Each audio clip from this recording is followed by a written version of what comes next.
Hey everyone, it's Suey. Today I'm going to do a tag called the New York Book Tag. It's one I saw over at the Mild Rumpus's channel. I was not officially tagged in it, but you know how these things go. We can just do whatever tag we want when we see one we like. And I really liked this one because it had some fun questions. It was originally done by Jim's Books, Reading and Stuff. Jim's Books, Reading and Stuff, yes. So I thought I would just hurry and do it for a fun tag. Like I said, I thought the questions were fun, even though I don't know anything about New York really, except for the basics, right? Here are the questions. What is your favorite book set in or around New York? I actually had to look up a list to see which books were set in New York. There's a lot of them that are awesome books, but I think on the list, my favorite one would be A Tree Grows in Brooklyn. It's just about time for a reread on this book. I think I've read it 2 or 3 times. I love it, so I would say that one for my favorite book in New York. New York is famous for its skyscrapers. What is the highest building you've been up? So when I was in New York, the one time I was in New York, I didn't go up the Empire State Building and I did not go up the World Trade Towers, which were still there at the time. When I went to Chicago, we did go up the Sears Tower, and I'm pretty sure that would be the tallest building I've been up. So that was cool. Maybe I can find some pictures of that. We were in Seoul, Korea. We went to the Lotte Tower, but we did not go up it. I think that one is actually taller than the Sears Tower, maybe. But we decided not to go up. I can't remember why. Was it closed? Was it too expensive? I hate it when they make you pay like $30 just to ride an elevator, you know? I can't remember why we didn't go up. New York, New York is so good. They named it twice. What was the last book you reread? I tried to reread The Count of Monte Cristo. I did not actually finish the reread, although that would have been like the 3rd or 4th time through that book. So then I scrolled through my books and to see what was the last book I actually reread, and it's been a while. But I think the last one before attempt at The Count of Monte Cristo was To All the Boys I've Loved Before by Jenny Han. We read this one for book club and it was a reread for me. Most of the books I reread are ones I'm rereading when they come up on book club. I don't usually just go, hey, I want to reread a book, and then I go and reread it. There's usually some sort of thing that's making me reread. So I don't reread very often. American Psycho was a disturbing novel set in New York. What is the most disturbing book you have read?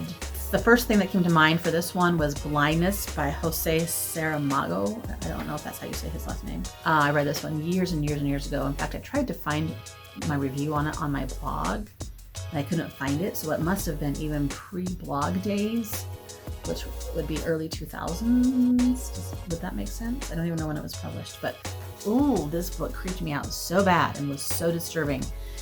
All I really remember is that it's about a dystopian society where everyone suddenly is blind. Like some people are and some people aren't. Anyway, everybody that's blind was completely taken advantage of, and it's like completely abusive and it was very disturbing, let's just say. There was one girl in the character who did not go blind, and she had to pretend to be blind, or else she would have been in big time trouble. That's what I remember too. Just thinking about it gives me the heebie-jeebies, but like I said, I probably have blocked out most of the details from it. There's no way I'm gonna reread that one to remember. I'm just trying to forget about that book. Yeah. Where were you when you heard the news about 9/11? I was here at my house. I had gone out to exercise early in the morning, and I had come back home and I was trying to figure some stuff out. I remember sitting at the kitchen table. I was trying to make curtains for a bedroom or something. See, like this one, only it was downstairs. And I was trying to calculate how much fabric I needed to buy. I had turned the radio on, which is so weird because that seems like such a way in the past thing to do, which I guess it was. But I turned the radio on just to be listening to something while I was figuring this out. Everybody hadn't woken up yet. I had little kids. They were all in elementary school, and it wasn't quite time to wake them up yet. So I was listening to the radio, trying to figure out my fabric amounts, and they started talking on the radio about something that was happening in New York. And I was like, what the heck are they talking about? This sounds crazy. Like I thought it was almost like a joke. I feel like we need to know more about this. So then I came into the bedroom, turned the TV on. My husband was waking up. So we turned the TV on and started watching the news.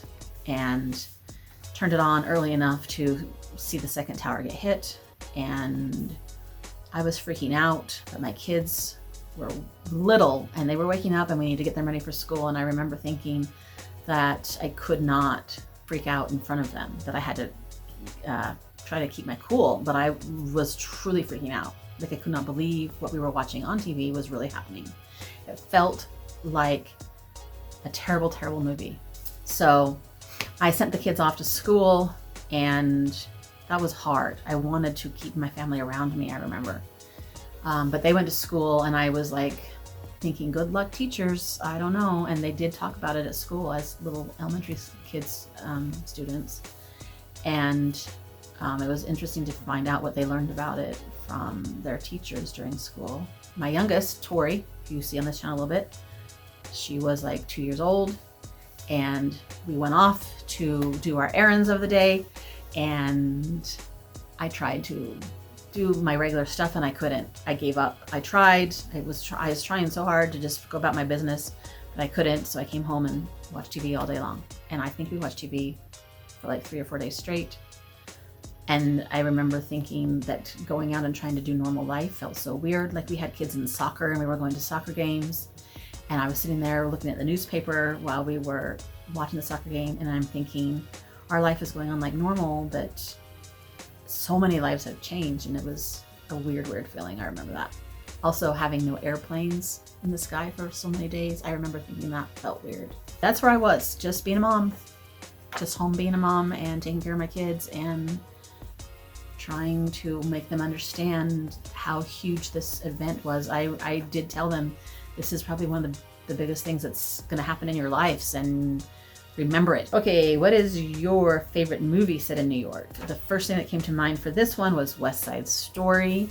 I love that movie, show, whatever you want to play, whatever you want to call it. It's a hard one to watch, but the songs and things in it are amazing, so I really love that one. Have you been to New York? When was the last time you visited to New York? I have been to New York only once.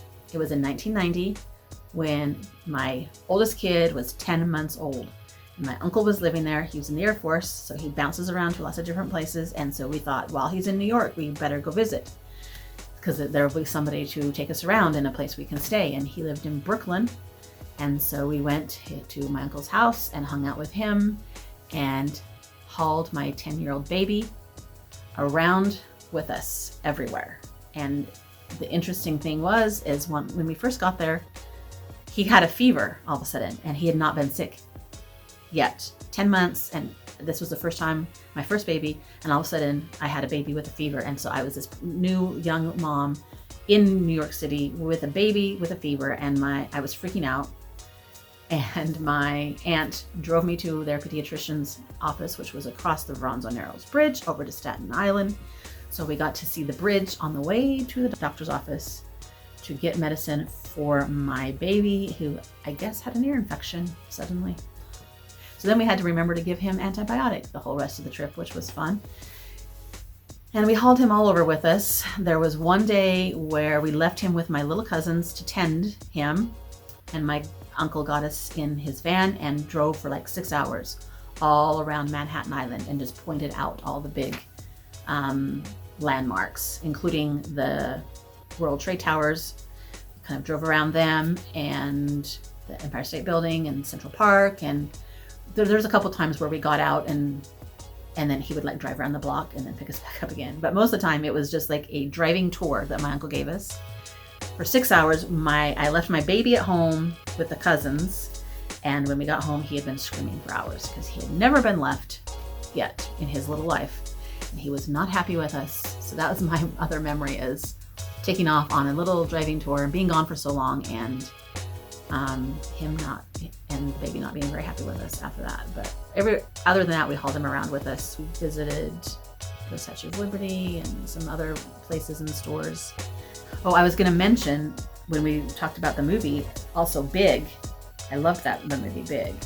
And I think we went to FAO Schwartz Toy Store, one of our excursions, because of that movie. I wanted to see that store. Yeah. It was a crazy trip. Another part of the story is when we left New York, we went down to Washington, D.C. to visit my sister-in-law, who lived there at the time.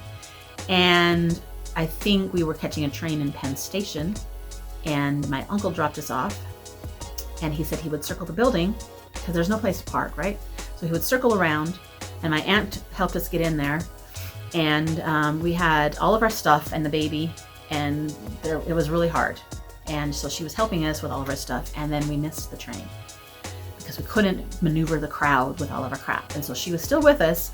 She said to my uncle, they missed the train, I'm gonna stay with them. So he circled the block again, and he circled it again and again and again while he was waiting for my aunt to try and help us catch the train. And it turned out that by the time the next train came along, we missed that one too, because we could not fight the crowd with our baby and all the stuff in our hands and get down to where the train was at.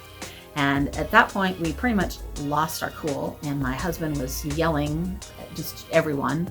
And we learned that you could engage some help of some people in the station after we'd missed the train 2 or 3 times. I can't remember how many times it was, to help us with our stuff. And he took us down to the platform where the train was going to be before anyone else even knew what platform it would be. So he gave us a little head start, and we got down there before the crowd. And when the train came, we were the first ones on it, and we finally caught the train. And my aunt finally went back out to my uncle, who had been driving around the block for hours by that time. Yeah, that was something I don't think any of us will ever forget. That was in 1990, and I haven't been back since. Okay, who is your favorite painter from New York, and what is your favorite painting of New York? I do not know any painters or paintings. What is your favorite song about New York? All I can think of is Frank Sinatra's song, New York, New York. I know there's a ton others. I was thinking of West Side Story songs like Officer Crumpkey or something, but they're not really New York stories. I mean, New York songs, but New York is iconic Frank Sinatra song. So that one. Tag your it. I'm not tagging anyone because I wasn't officially tagged, so I don't even know who I would want to tag. If you think that these questions are fun, like I kind of thought they were fun, and if you want to tell us any of your fun New York stories or your 9/11 story or anything like that, please go ahead and do this tag. Also, I would love to hear it, so go for it. Hope you enjoyed this one. Until next time, happy reading. Bye.